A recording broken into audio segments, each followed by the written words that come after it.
The frost took her last boy that winter. Elijah Connors buried his son beneath a frozen fence post, the earth too rigid to take a proper hole. The prairie wind howled around him as he stood alone with the shovel in his hands, jaw clenched until his teeth ached. No prayers, no cross, just a pile of stones over the small body that had coughed itself quiet in the dark. His wife had gone the year before, bled out slow in childbirth while he fetched the midwife who never came. He built the pine box himself and lowered it into the ground behind the barn, his hands slick with her blood drying under his fingernails. That was the last time he cried. The ranch had once stretched green and wild under summer skies, wheat brushing his knees, cattle strong and fat. Now it was dust, bones, and half-starved heifers. Elijah worked the land out of habit more than hope, days melting into one another like mud on the sole of his boot. The townsfolk had stopped coming by. He stopped asking them to. So when he saw the wagon coming down the ridge that spring, he thought it a mirage. It was a rickety thing, one wheel groaning under the weight. A mule pulled it, ribs sharp as fence rails. Inside sat a woman with her hair bound in a kerchief stained the color of dried roses. 3 children clung to her, triplets by the look of them, though no 2 faces matched. One had hair the color of tarnished silver, another so dark it shimmered blue in the light, and the third, a redhead with a bruise beneath his eye like a thumbprint pressed too hard. Elijah didn't move from the porch until they stopped at the edge of his field, where the wagon buckled and tilted in surrender. He walked down slow, like a man approaching a snake too tired to bite. She didn't speak first. He did. You lost. She climbed down like her bones might crack, her knees shaking under her skirt. The triplets stayed behind, eyes watching from the shadows like feral things. No, she said, her voice was hoarse, rubbed raw by wind and worry. I was told this land wasn't being worked proper, that you could use hands. Elijah took her in then. She was lean but not young. There was steel in the way she stood, even if her boots were caked in road filth and one sleeve hung by a few stubborn stitches. Her face was tired, too tired for lies. And who told you that? Feller in town said you were the widower on the ridge. Figured maybe you needed saving more than we did. The mule collapsed behind her. One of the children whimpered. He looked past her to the wagon, to the wild stare of the oldest boy, the hollow cheeks of the girl. I've got a loft, he said. It's warm most nights, got stew, not much meat. The woman nodded once, slow. That'll do. She didn't tell him her name until 2 days later. They settled in like smoke. The triplets didn't talk, not even to each other. They clung to silence the way starved things clung to food. Elijah found them standing at his window in the early dawn, unmoving, their reflections soft as ghosts in the pane. The woman worked. She didn't ask what needed doing. She saw it. She mended the broken fence, oiled the hinges of the barn door, mucked stalls without a word. When Elijah tried to thank her, she just looked at him like he'd spoken nonsense. Name's Ruth, she said finally, over a pot of beans she'd stretched to feed 5. Boys are Micah, Isaac, and Junie. They don't look much alike, Elijah offered. Not supposed to, she said, and that was all. For weeks they lived like this. Elijah kept expecting them to leave. He had nothing to give them but space and cold bread, yet Ruth stayed. She worked beside him without complaint, her hands blistered but steady. The children followed her like shadows, their silence heavy but not cruel. Then came the fire. It started in the eastern pasture, where Elijah hadn't walked in weeks. The wind carried it fast, orange tongues licking the sky. Ruth saw it first, screamed once, a sharp, urgent sound that pierced the quiet. They ran, buckets, blankets, anything they could find. The children formed a line without being told. Junie slipped once and came up with soot on his face, but didn't cry. Isaac poured until his arms shook.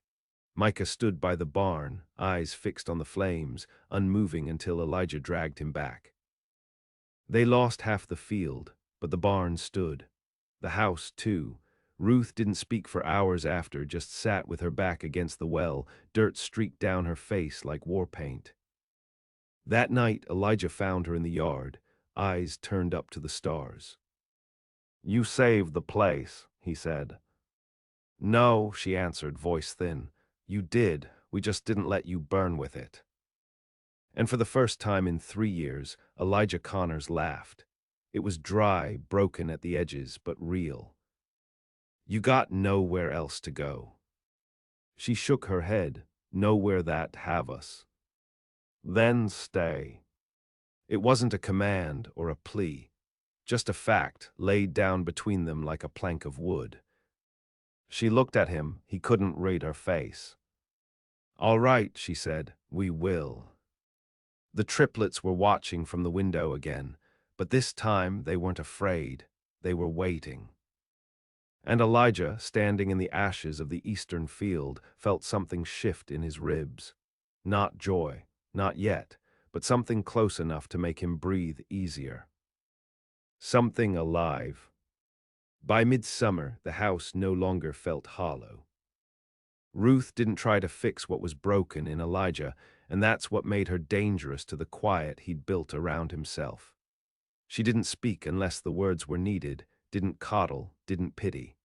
She moved like someone who had crawled out of worse places and carried the shape of them inside her.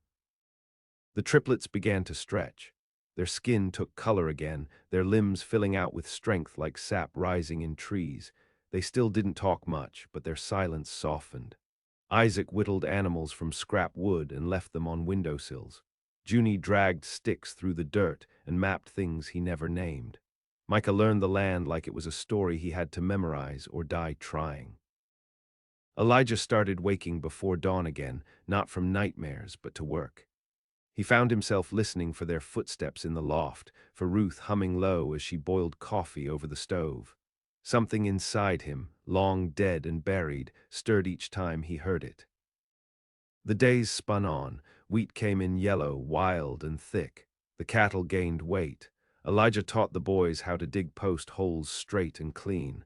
Ruth taught them how to shoot. He didn't ask how she knew.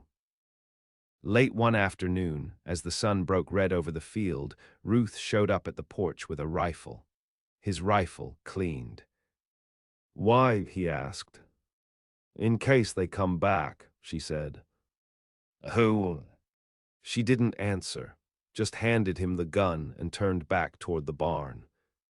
That night, he watched her sit with the triplets by the fire, telling them a story without words. They leaned against her like saplings against an old tree. Elijah sat at the edge of the room and felt the heat of something not entirely grief. In early August, a man came up the trail. Elijah spotted him from the ridge, too clean for a drifter, too slow for a lawman. When the man reached the gate, he didn't ask for water or shade. He looked at Elijah the way a crow might look at a carcass. "You're the one took in Ruth Walker," the man said. His voice was smooth, slick with certainty. "That's her name, ain't it?" Elijah didn't answer. "She got something of mine, something she ran with." "What was that?" "My boys." From the porch, Elijah heard a chair scrape. Ruth had stepped outside. Her eyes were on the man, but her hand was on her hip, not resting, waiting. "You lost your claim when you broke their bones," she said low. The man spat near the dust. "They weren't mine by blood, but they were mine. That's what mattered. You run, Ruthie, but you can't stay hidden forever." "They ain't hiding," Elijah said. His voice had flint in it now. "And you ain't welcome here." The man laughed. It was not a sound of joy. "I'll be back, and I'll bring what's owed me." He turned and walked slow, the way men do when they believe they still hold power. That night, Ruth told Elijah the rest. She'd been kept in a church-turned camp in Missouri, a haven that turned to rot when men like Clay Hargreaves took over. He'd called himself preacher, judge, and father to dozens. The triplets were born to different women, all of them gone now. Ruth took the boys when the fire started, though she never admitted to lighting it. They weren't gonna make it, she said, staring into the coals. I couldn't let them rot in that place. They're yours, as much as they're anyone's. He watched the flames leap in her eyes. You're not scared of him, he said. No.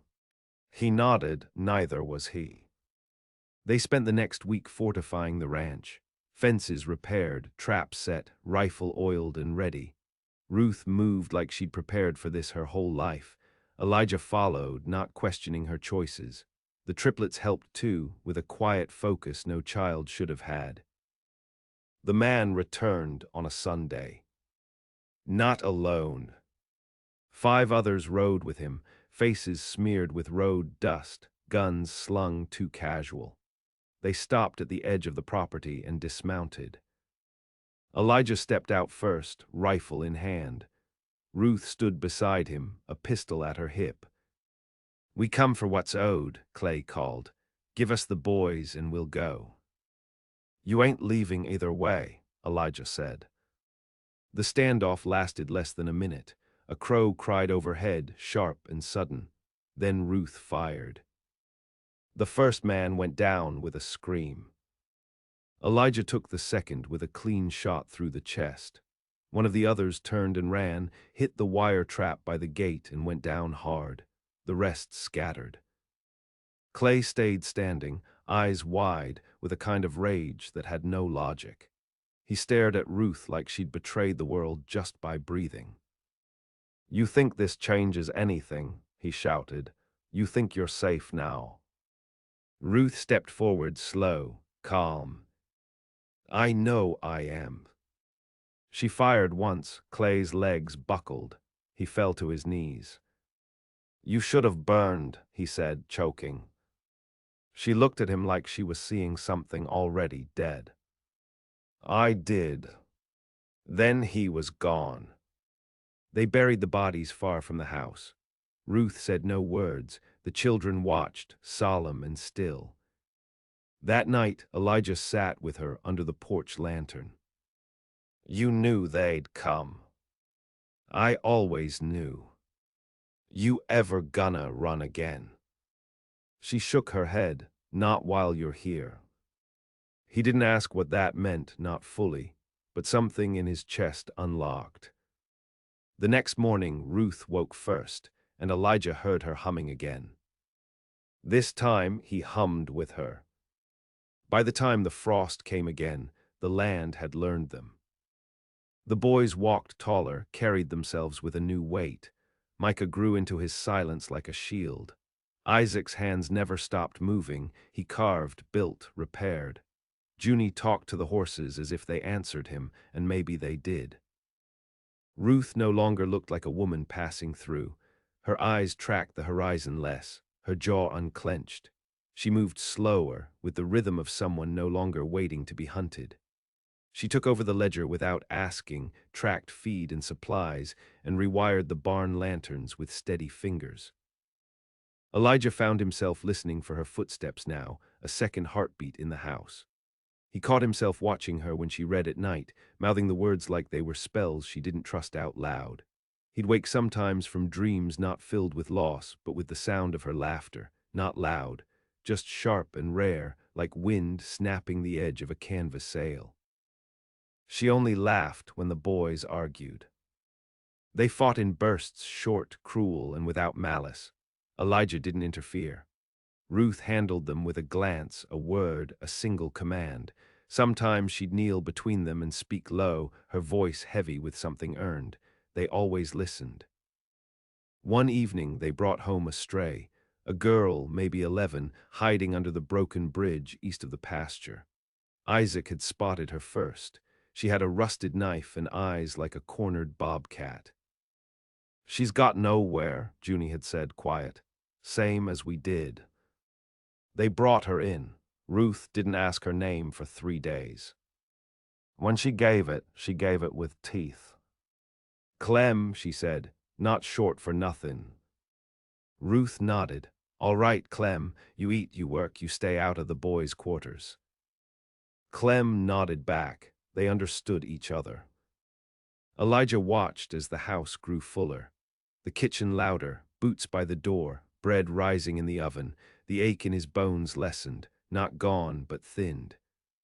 And then came the letter. A man in town brought it, unsure whether to hand it over. "Says Elijah Connors," the man said, "but the seal's government, East." Elijah opened it slow, read each word twice. "You served," Ruth said later, watching him from across the table. "Long time ago. You got called." "No, not like that." It was a summons of sorts. A brother he hadn't seen in 15 years was dead, and the land back east, their father's, was now his by blood, but it came with strings, tax debt, a courthouse appearance, legal documents he couldn't sign by candlelight. "They want me to come back, settle it, or lose the claim." "You going?" "I don't want the land." Ruth tilted her head. "But you're thinking about going." "I don't know why, maybe to say goodbye to something." She didn't speak for a long time. "I've always been good at leaving things behind," she said, "not so good at knowing when not to." He didn't ask her to come, but she packed a bag anyway. Elijah took the train east with Ruth and Clem, leaving the boys behind for the first time since they arrived. The ride was long, stretched out over miles of rust-colored plains and shadowed woods. Clem pressed her face to the glass the whole time, drinking it in like she might forget if she blinked. Back east, everything stank of smoke and stone. The courthouse was a box of suits and dry ink. Elijah answered questions, signed forms, and took nothing. He let the land go to debt. It had never been his, not really. But before they left, he took them to the old house. It was boarded, forgotten. Ivy clawed up the sides. "My brother drank himself into the ground here," Elijah said, standing in the dead grass. "We used to trap foxes in the orchard. I buried my mother by the fence post when I was 17. Ruth didn't ask questions. Clem took his hand once, just for a second. They burned the house that night. Nothing dramatic, just slow fire, controlled and purposeful, a funeral of splinters and ash. Elijah watched it fall with a calm he hadn't known he needed. When they returned west, the boys were waiting by the gate. Micah had grown taller in 3 weeks. Isaac had whittled a full chess set. Junie had painted something on the barn door, a crude image of a mule smiling. The ranch pulsed with breath again. Winter came harsher than expected. Coyotes took 2 calves, ice cracked the well. Ruth got sick once, deep in her chest. Elijah sat beside her bed with a cloth and read from the tattered psalms she kept under her pillow. "I didn't think you were the praying type," she whispered. "I'm not," he said, "but your fever listens better than you do." She smiled, faint. Her hand found his. It took her 9 days to stand again. When she did, the snow began to melt. And for the first time in 4 years, Elijah carved a new fence line. Not because he had to, but because he wanted more room for what was coming. Spring came early and hard, cracking the frost like glass and sending water rushing through every low ditch and dry bed. The ranch swelled with green. Birds returned. Shoots of wild barley pushed up through the black soil near the eastern field, land that had once burned, now breathing again. They built more than they meant to, 2 new sheds, a tack house, a smoke pit. Ruth planted herbs along the path between the barn and the house, things she said would keep the flies off meat and the sickness out of lungs. Micah started helping Elijah with the cattle, quiet and methodical. Isaac took to Clem like a brother, showed her how to trap squirrels and keep the blades sharp. Junie built a scarecrow without being asked and named it Reverend Thistle. It didn't feel like a family, not exactly. More like a knot of survivors learning the shape of each other's shadows. They knew how to leave space when silence needed room and when to close in around a storm. The storm came again in June. It began with a rider, not Hargreaves this time. He was long buried in the far pasture where the buzzards wouldn't go. This one came wearing a gold badge and a preacher's tongue. His horse was clean. His teeth were cleaner. Elijah Connors, he said, tipping his hat like it meant something. I'm Marshal Ryland. I need a word with your missus. She ain't my missus, Elijah replied. That's so. Ryland looked past him, at Ruth who stood behind the screen door, rifle leaning on her hip like a third arm. Then I need a word with Ruth Walker, or whatever name she's taken since. Elijah didn't move. She's not talking to you. Fugitive warrant came down from Jefferson County. Old papers, real official. Ryland's smile was tight. I don't make the law, I just drag it behind me. Those boys, Ryland said louder, his voice cutting like steel. They ain't hers by blood, that makes them state property. The porch boards groaned beneath. Elijah's step forward. This land is mine. You're standing on it, uninvited. Ryland's eyes darkened. You plan to make trouble. I'm done planning, Elijah said. You need to leave. That night Ruth didn't say a word. She just sat at the kitchen table, turning a coin between her fingers. Elijah watched her, watched the coin, watched the way the boys stood in the hall without breathing. He'll be back, she said. I know. I should go, she added, voice dull. You leave, they'll come anyway, with warrants or chains. She didn't argue, but she didn't agree. Instead, she went to the barn and taught Clem how to fire a shotgun from her shoulder. For the next week, they lived like rabbits in a thicket, still, alert, tense. Every crunch of gravel brought eyes to the window. They took turns watching the ridge. At night, Elijah pulled the old rifle apart and cleaned it piece by piece until it gleamed.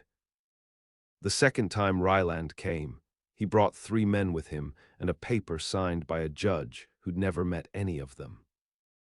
Ruth stood on the porch, no rifle, no fight. Elijah felt his stomach hollow. I'll go, she said to Ryland, if you leave the children. Not how it works, Ryland said, grinning. They're state property. Clem stepped forward, eyes sharp. Isaac followed. Then Junie, holding a match in one hand, slow and steady. Micah came last, silent but sure. You're not taking her, Clem said. You'll die first. The men laughed. Then Elijah raised his rifle. It wasn't shaking. You want her, you'll need a lot more paper, he said, and a lot more men. Ryland looked at him, looked at the boys, looked at the line that had been drawn without any words. He spit into the dust. This ain't over. Most things worth keeping never are, Ruth said. They didn't sleep that night. Ruth sat at the table, arms crossed, shoulders rigid. Elijah paced. The boys cleaned the guns again. Clem built snares around the henhouse. At dawn, a wagon rolled in from town. Mrs. Albright, the midwife who'd stopped speaking to Elijah after his wife died, climbed down. She brought a tin of biscuits and a folded paper. We heard there was trouble, she said. I didn't send for anyone, Elijah replied. No, she said, but that boy of yours left carvings all over town, tiny animals, hawks, mules, and every one of 'em had a name scratched on the bottom. She handed him the paper. That's your petition. Half the county signed it. Ruth stared at the page, her mouth parting slightly. They can't take what's protected, Albright said. Not when people start remembering who's worth keeping. Elijah didn't know what to say. You made this place something, Albright added. Don't let them burn it because they don't understand it. After she left, Ruth went outside and lit a fire in the pit. She burned the letter Ryland left behind. She burned the old church hymn book, too. That night the stars came out. Elijah sat beside her on the porch. You still want to leave? He asked. No, she said, but I wouldn't have stayed if you hadn't let me fight." He nodded. "And you?" she asked. "I don't know," he said. "All I ever wanted was quiet." She looked out at the pasture where the triplets were chasing Clem with handfuls of clover. "You still have it," she said. "It just sounds different now." Summer turned hot and mean that year, the kind that cracked lips and warped fence rails. The wind went dry and stiff as burlap, sweeping grit through the floorboards and rustling the wheat into a whisper Elijah could never quite translate. He stood most mornings before the sun, out by the gate, watching the hills. Not for riders, not anymore, just watching. Like if he stared long enough, he might see where it all began. Inside, the house was louder now. Laughter came in short bursts, not every day, but enough that it no longer startled him. Clem had taken to sleeping with a knife under her pillow, but she smiled with her whole face when she watched the goats play. Junie built a windmill out of wagon scraps that caught just enough air to turn in slow circles. Isaac planted corn along the west line without permission. Micah built a smokehouse and shot a buck before the season even started. One evening Ruth found a snake under the porch. She didn't scream, she didn't fetch Elijah. She caught it barehanded, cut its head off with a hatchet, and skinned it before dinner. They ate it with cornbread and beans. No one said a word. After the meal, Elijah lingered in the yard. Ruth came out beside him, a mug of coffee in her hands, though the air was still hot. "I don't know how this ends," he said. "It doesn't," she replied. "Not really, not for people like us."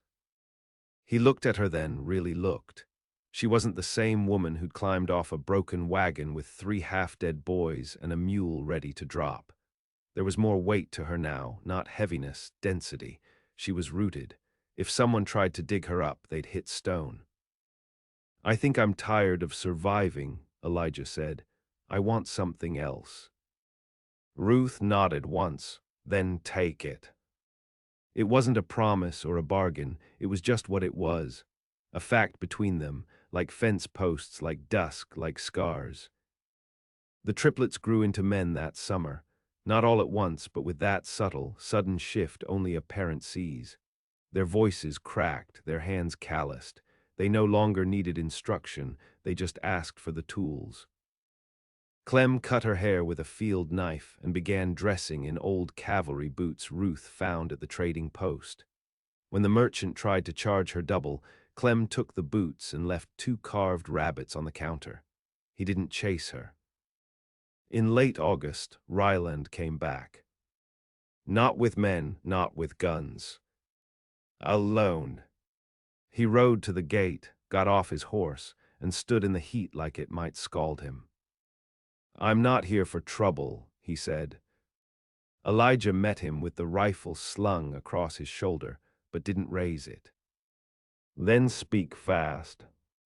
Ryland pulled a piece of paper from his vest. Charges dropped. Word came down from the Capitol. Seems someone high up didn't want their name tied to the old Walker case. Too many burned records, too many dead. "And the boys?" Elijah asked. "They're not listed anywhere. No proof of origin, no claim of custody. Hell, far as the state's concerned, they don't exist." Ruth stepped out of the barn then, wiping her hands on a rag. Ryland saw her and flinched, not from fear, but from recognition. Like she reminded him of something he once believed in and buried under duty. "I came to say it's over," he said. Ruth stared at him. "Nothing's ever over, it just gets quieter." Ryland nodded, mounted his horse, and left without another word. That night they butchered a pig and roasted it over coals. Ruth brought out an old bottle of corn whiskey. They passed it slow, mouths burning. The stars blinked low and wide, like embers in a black sea. After the children were asleep, Elijah sat by the fire with Ruth. Neither of them said much. The fire did the talking, crackling and shifting like old wounds closing. "I've got a spare key," he said after a long silence. Ruth didn't look at him. "To what?" "The room beside mine." She was quiet a moment. Then, "That door doesn't lock." "I know." And she nodded. Later, when the moon was high and the fire just coals, she followed him inside. Years passed, and the land changed again. The windmill Junie built pumped water steady through dry months. Micah ran cattle through 3 counties and never lost a head. Isaac's hands turned wood into things people paid for in gold coin.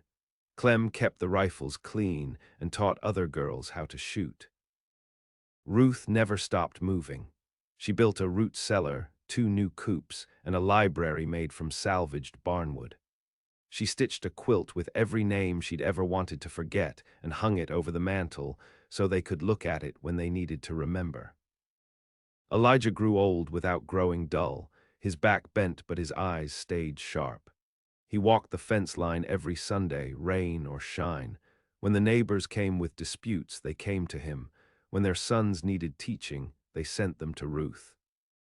One autumn night, with frost curling under the doors and the scent of smoke in the rafters, Elijah sat on the porch and watched the house breathe. He listened to the quiet, the good kind, not the kind that devours you, the kind made from belonging. Ruth joined him. They didn't talk. The triplets sat in the barn with their own children. Clem rode back in from town with a pistol on her hip and a book under her arm. Dogs barked, goats bleated, the world spun on. Elijah closed his eyes and let it hold him. He had not been saved in the way men hope to be saved. No thunder, no angels, no promise of peace. But when the fire came to his door, he did not die in it. He was pulled from it, carried, barefoot and burned, into something better. And in the end, that was enough.